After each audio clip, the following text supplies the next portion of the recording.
episode of Marketing for Founders. This is Ajish Venugopalan, founder of AJ&VG Media, and I have... This is Suraj Divakaran, founder of Digital Uncovered.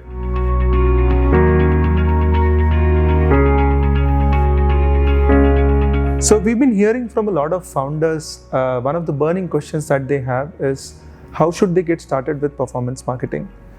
Since Ajish, you have worked with a lot of founders and startups in setting up their performance marketing initiatives. What's your perspective on how founders should look at this? Quite an interesting question, isn't it? Should a founder really go for performance marketing or not? Yes, something to really think about. It really depends on the business category one is in. Just to give you an example, let's assume somebody is in a beauty salon business. It's a very common business. You will find a beauty salon in every 2 kilometers, 3 kilometers radius in a city like Bangalore. Could be a good option to go for performance marketing. But let's assume that there is a founder in a category which is very niche. He's doing certain analysis on employee performance, right? And the keywords are quite rare in that particular category. The founder should really think through as to whether he should really go for performance marketing or not. The first and foremost is to understand the keywords.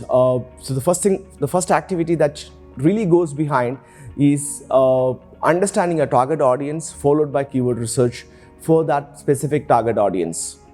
Let's assume that the keyword density or the keyword difficulty is high and the keyword competitive density is very low.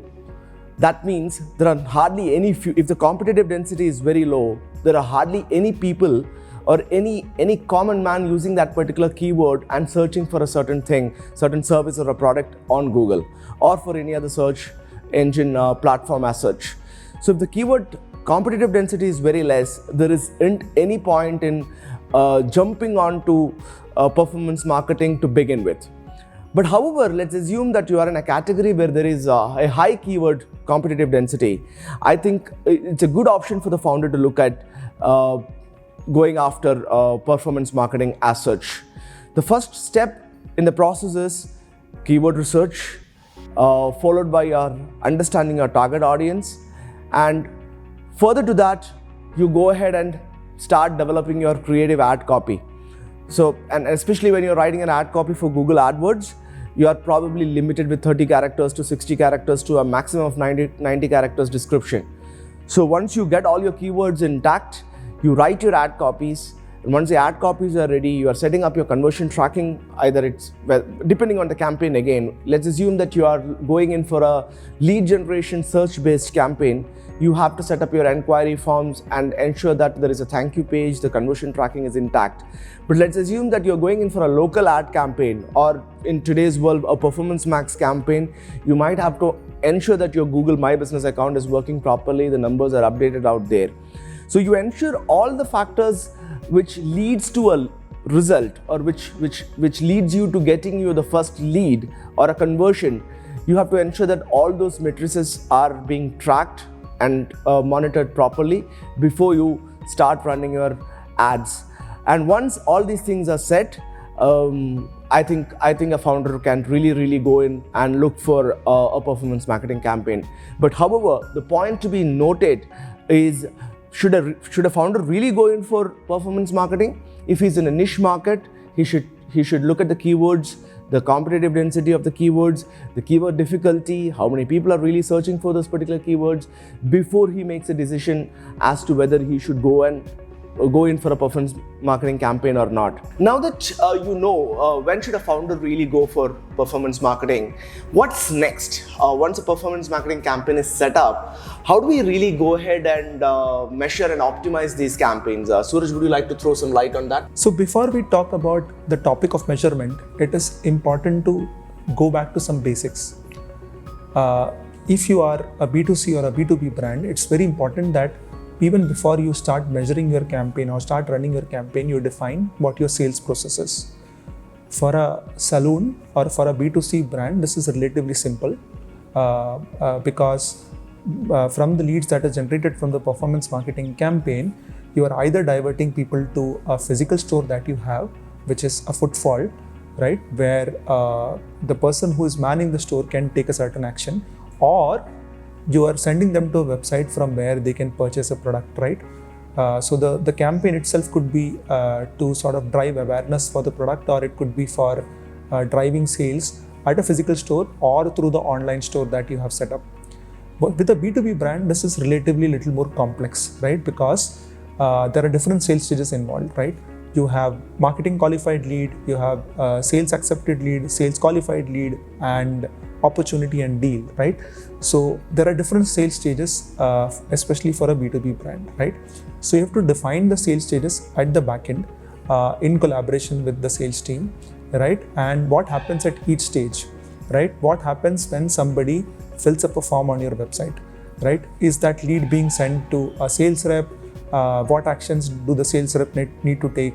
What is the qualification process in place? In some cases, you have bond qualification, which is basically look at the budget authority, needs and timeline of the buyer or the prospective buyer who's looking to purchase the product or service from you, right? So once you define the sales process, you have to also look at what is the sales target for the year, right? So if your objective is to reach $1 million in sales, you have to understand what is the kind of sales pipeline that has to be built. So for instance, your lead to deal ratio, which means that every lead that you're generating, right, of the number of leads that you're generating, how many of those leads are actually converting into deals, right? So if your lead to deal ratio is 10%, which means to effectively reach a sales target of 1 million, you will have to generate 10 million pipeline, right? A pipeline of around $10 million.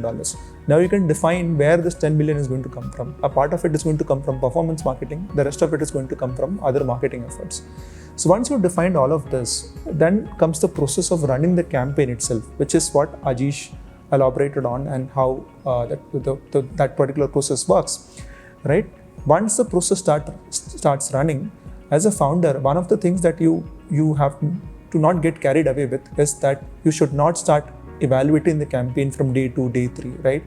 Because the first 2 to 3 months is effectively where you're making a lot of iterations to the campaign, right? You're changing the creatives, you are making changes to the ad group, you're adding new keywords, you're removing keywords, you're updating your negative keyword list, because if you're doing a broad match, you might end up showing your campaign to a large cross-section of people that you don't want to, right? So these are iterations that can only happen once the campaign actually goes live, right? So 2 to 3 months is the bare minimum for you to sort of see some tangible results, right? Now, what are the metrics that usually a performance marketing campaign gets evaluated on? The first one is CPC, which is cost per click, right? When you're running any sort of campaign, whether it's a B2C campaign or a B2B campaign, the CPC is initially always high because this is the point in time where you're making changes to the campaign. Over time, your CPC reduces. And CPC is also dependent on what category or what industry you're targeting, right? In certain categories, the CPC is bound to be high because it's bound to be very, very competitive, right? The second parameter that any campaign gets evaluated on is cost of acquisition, right? So cost of acquisition is the total amount of money that you've spent on acquiring a single lead.